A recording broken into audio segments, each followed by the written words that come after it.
Question numéro 9. La peur est-elle à la racine de la souffrance? La peur, c'est l'ignorance, tout ça, c'est la même chose. Ça procède la même méconnaissance de ce que c'est que soi, de la même méconnaissance du but, par conséquent, puisque nous sommes l'un but.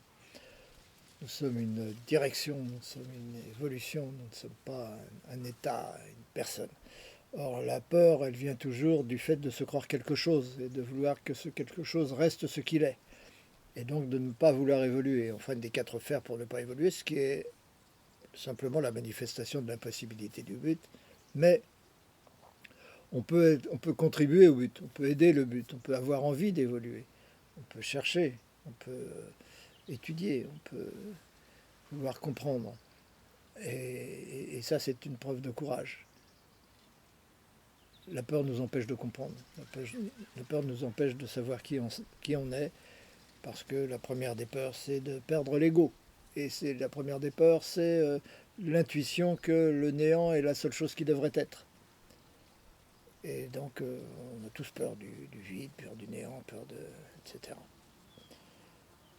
Et c'est cette peur qui nous fait ne pas vouloir évoluer et donc ne pas vouloir faire toutes les expériences qui nous sont nécessaires pour devenir nous-mêmes.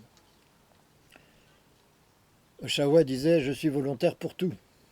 Je suis volontaire pour tout.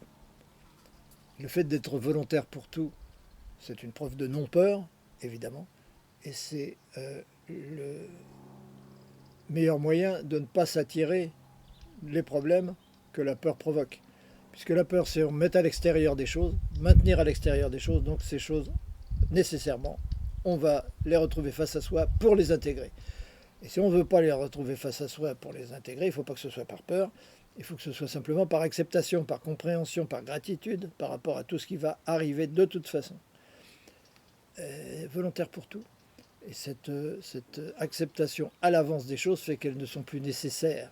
Et donc elles ont peu de chances d'arriver, puisqu'on est capable de les aimer d'emblée et de les aimer a priori. C'est ça le plus important. Le contraire de la peur, c'est le désir. Si on désire que les choses arrivent pour nous faire évoluer, eh bien elles ont peu de chances d'arriver. Si on en a peur, on les crée.